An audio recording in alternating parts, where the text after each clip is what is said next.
주사파의 두목이 돼서 지금 대한민국의 주사파를 교육시켰던 담당이에요.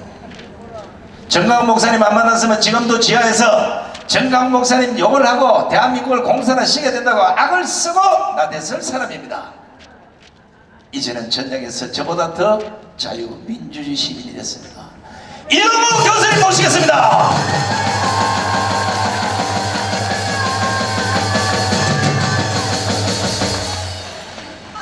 개새끼라고 욕을 먹어도 싼 이동우 인사드리겠습니다.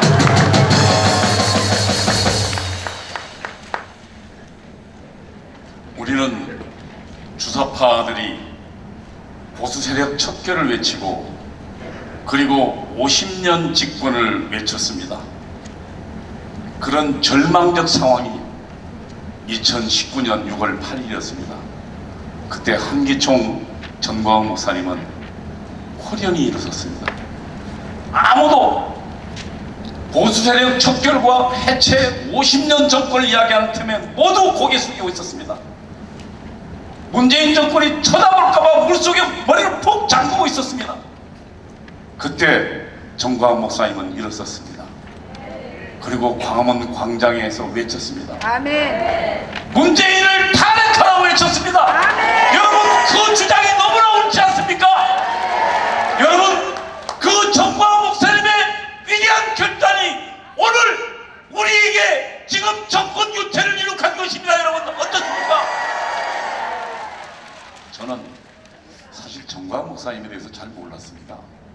그리고 교회는 다니고 있지만 성령도 잘 모르고 목사 되려고 연세대학교 들어갔다 아예 자유주의 신학교를 망친 사람입니다. 그런데 하루는 제 차가 정광훈 목사님 제 집에 만나면 시끄러워 죽겠어요. 하도 막 설교를 크게 그것도 스피커로 아마 저들으라고 그런 모양이에요. 하도 크게 들으면 시끄러워 죽겠는데 하루는 딱 저거 제안을 하더라고요. 야 이동호 너 나한테 정치한다고 빚진 질 있지? 5천만 원 빚졌지. 내가 빌려가서 안 갚았으니까 내 이거 통감해 줄 테니까 너 정광훈 목사님 설교 들어봐라. 그러면서 사랑제일교회 그때 보면 1년치 등록하는 게 10만 원이더라고요. 그래서 제일로 등록했더라고요. 그래서 그거를 주길래 아니 5천만 원을 탕감해 준다는데 어느 누가 말립니까? 공짜라면 양재물도 먹는데요. 그래서 얼른 듣겠다고 했죠.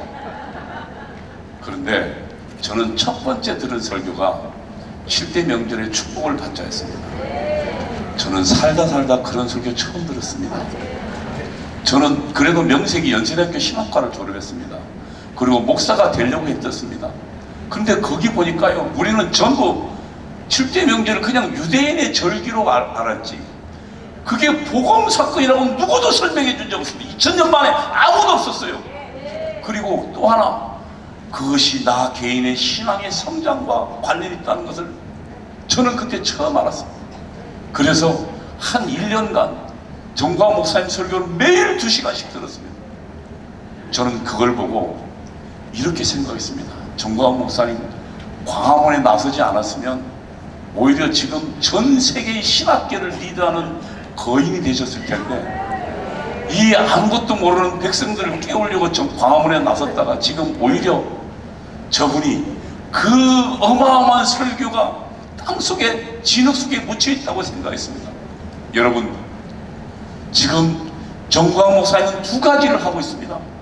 하나는 대한민국 살리는 일이고 또 하나는 전 세계 죽어가는 기독교를 살리는 일을 하고 있습니다. 여러분 우리는 그 두 가지 일을 모두 하고 있는 것입니다. 정광훈 목사님과 함께 그 위대한 길로 함께 걸어가십시다. 여러분 저는 정광훈 목사님이 일어났던 상황은 정말로 절망적 상황이었습니다. 그리고 그는 감히 문재인 구속을 외쳤습니다. 그리고 여러분 지금 생각해서 지금 이재명 이야기하지만 만약에 저 친구 대통령 됐으면 어쩔 뻔했습니까?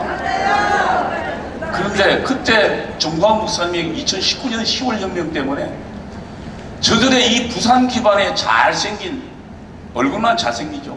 그리고 여성들이 아주 좋아하는 만약 조국이라는 놈이 대통령 후보로 나섰다면 정부가 사보면 눈 찢어진 저놈이 나와도 24만 표 차인데 저 조국 나왔으면 어떡할 뻔했습니까, 여러분? 여러분, 2019년도 10월 혁명이, 우리가 일으킨 10월 혁명이 저들의 재입권 음모를 좌절시키고 저지한 것입니다, 여러분.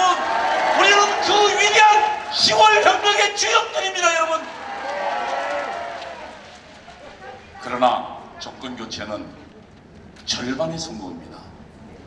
우리의 투쟁 목표는 아직 두 가지가 더 남았습니다. 주사파를 완전히 즉결해야 됩니다. 그리고 김정은 정권을 무너뜨리고 자유통일을 일으켜야 됩니다. 그것이 우리의 보수혁명의 완전한 성공입니다. 당면에서 지금 우리의 투쟁 목표가 무엇이겠습니까? 주사파 완전 척결하는 길은 저는 이렇게 생각합니다. 문재인을 구속시키는 것이 주사파 완전 척결의 시작이라고 생각하는데 여러분 어떻게 생각하십니까? 2018년도 9월 28일 미국의 블룸버그 통신이 이렇게 이야기했습니다. 이 유엔 총회에 김정은은 참석하지 않았지만 김정은의 슈퍼 대변인이 참석해서 사사건건 김정일을 대변하고 있어서 그래서 김정은 수석 대변인이 있다. 그것이 누굽니까, 여러분? 문재인입니다, 여러분. 여러분, 미국 블룸버그 통신이 오죽하면 그렇게 했습니까? 다른 나라 정상을요.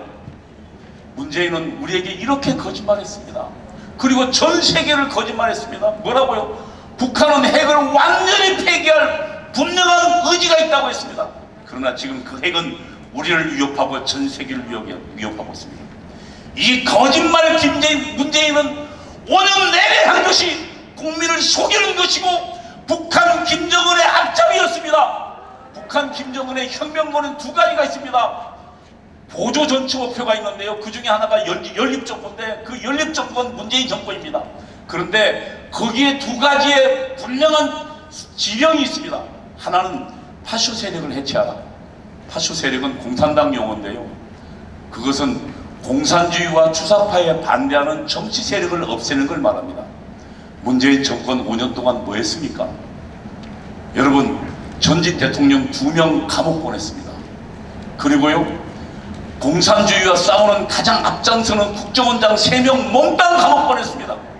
그리고 고위관리 200명을 전부 감옥 보냈습니다. 이거 누가 지령한 일입니까? 북한이 가장 좋아하는 일 문재인이 한 겁니다. 여러분, 이 문재인 북한 간첩 아닙니까, 여러분? 맞아요. 그리고 또 하나는 경제적 기반 재벌 해체하려고 그렇게 했었습니다. 지금 현재 대한민국 전체 기업이 내는 세금의 약 25%를 삼성전자 기업 하나가 내고 있습니다. 여러분, 삼성전자 이재용 업어줘야 됩니까? 어떻게 해야 됩니까? 업고 다녀야 됩니다. 그 돈 가지고 우리 지금 복지하고 노인들 돈 내고 있는 겁니다. 그런데 이재용 감옥 2번 보냈습니다. 그것이 북한의 지령이었습니다.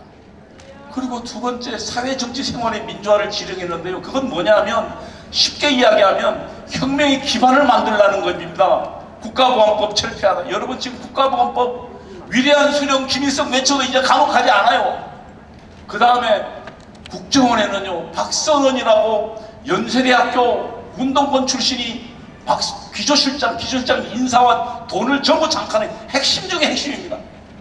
그리고 그 친구는 노무현 정권 때 청와대의 모든 정보를 북한에 한 트럭 반 이상, 김승규 원장 증언에 하면 한 트럭 반 이상 빼들린 주역이었습니다. 김승규 국정원장이 박선원 수사해야 된다고 노무현한테 막 보고하러 갔다가 나오면서 잘렸습니다.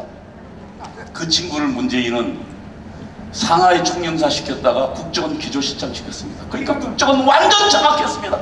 그리고 국정원이 우리나라 최고의 기밀 문서들을요, 국정원 그 컴퓨터를 개발해서 전부 까발렸습니다. 그리고 아마 나머지 전부는 북한으로 보냈습니다. 북한에 우리에게 있던 우리의 정보 공작하는 사람들 전부 다 감옥 갔습니다. 그리고 전부 죽였습니다. 그리고 또 뭐 했습니까? 여러분, 그나마 남아있던 국정원 말고 남아있던 국구기부사령부가 있었습니다. 군대에 있는 간첩 잡는 부서입니다. 문재인 정부 때 이거 해체시켰습니다. 그리고 어떻게 했습니까? 그 간첩 잡는 요원들 전부 일선부대로 다 보내버렸습니다. 간첩 잡지 말라는 거죠.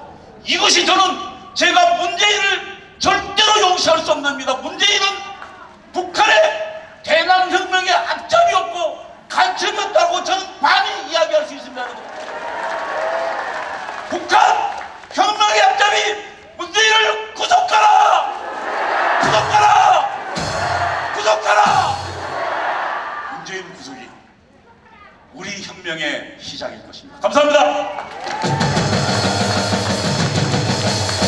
수고하신 이동호 교수께도 뜨거운 박수를 보내주시기 바랍니다. 지금 이동호 교수님이